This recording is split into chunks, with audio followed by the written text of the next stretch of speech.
nandito tayo ngayon. Papakita ko sa inyo kung paano magtanim ng sili. O dito sa amin atsal ang tawag nito eh. Iwan ko lang sa Tagalog kung ano ang tawag nito. Sa amin atsal. Pero alam ko sili. Iba yata ang sili at saka atsal eh. Ito, tingnan mo. Tingnan nyo. 3,000 pieces yan.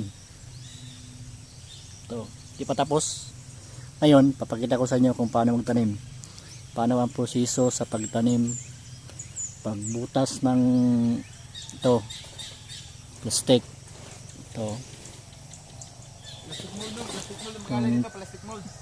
Ito yung tinatawag na plastic molds.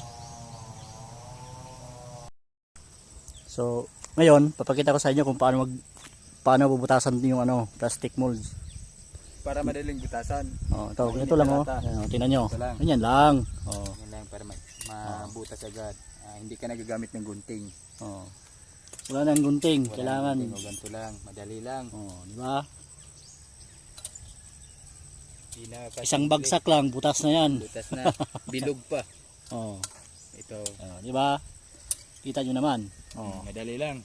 Oh, di ba? Ng lupa, pwede mo tong tanggalin ang mga lupa. Tapos na 'yan. Ganyan, tapos na 'yan. Ganyan lang pagbutas. Lagyan niyo ng fertilizer, yung tinatawag na calcium nitrate. Tapos bago lagyan mo ng lupa, kunting lupa, tapos lagyan mo ng chicken dung. Oh. Ipakita ko sa inyo sa pagtanim nito. What?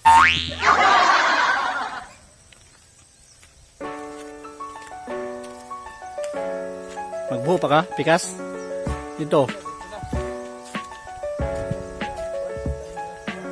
Yan na. Kiwas na to dito. May Pikas ako mambuin mo.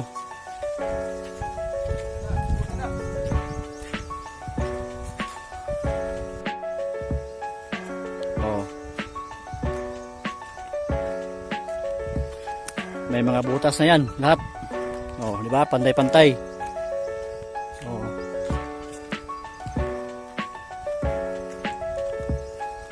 Oh. Pantay-pantay yan.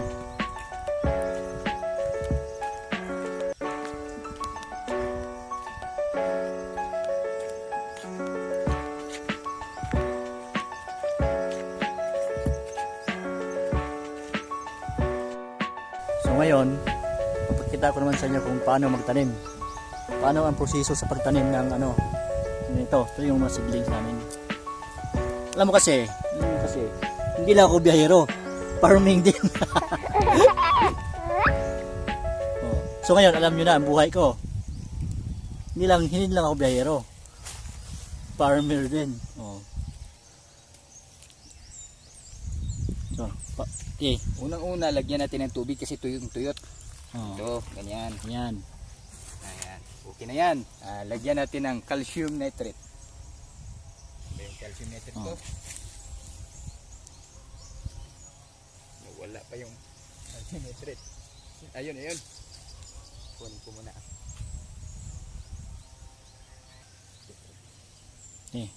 Kunti lang naman ang natin lalagyan na calcium nitrate. Ayan. Tapos lagyan natin lupa kunti. Tapos lagyan natin ng chicken dung. Yun yung abono. Tapos Pampataba. pampataba. Tapos lagyan ng chicken dung. chicken dung, yung tae sa manok. Oh, yun. Ito, maraming tae sa manok. Dalawang chicken lang. Okay na yan. Tapos lagyan natin ng lupa para hindi baka may mga bakterya ang natin, yung mga chicken dung. Madalas kasi dito may bakterya. Tapos tubig. Lagyan natin ng tubig. Yan. Magtanim tayo. Okay na. Sige. So magtanim tayo, guys. So, turuan ko kayo kung paano magtanim. Itong seedlings na to, ganyan mo lang yan.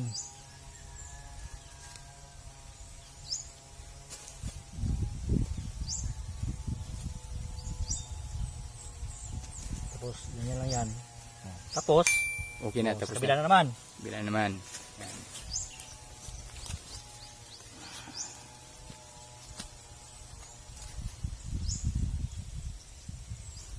Tigindang. Tapos na yun eh.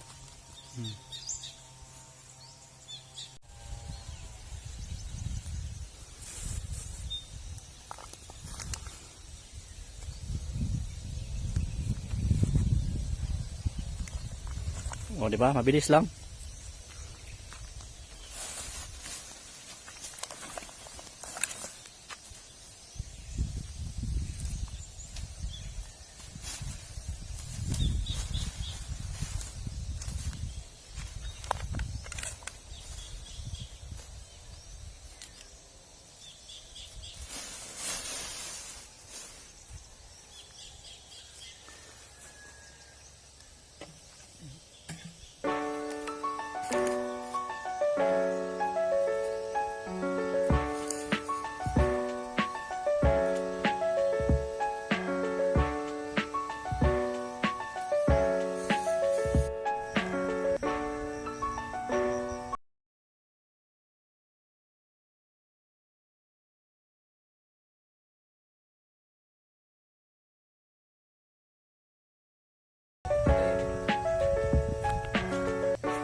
Yan guys. So, yung tinatakpa yan para ano, hindi maano sa araw.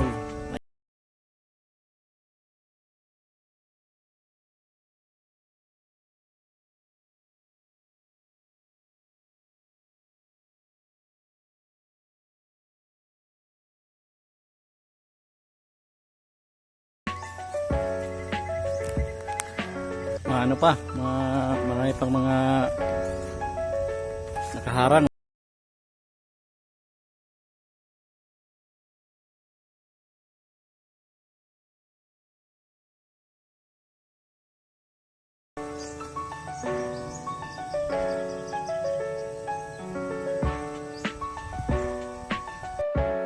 So, ganyan lang ang pagtatanim ng ano,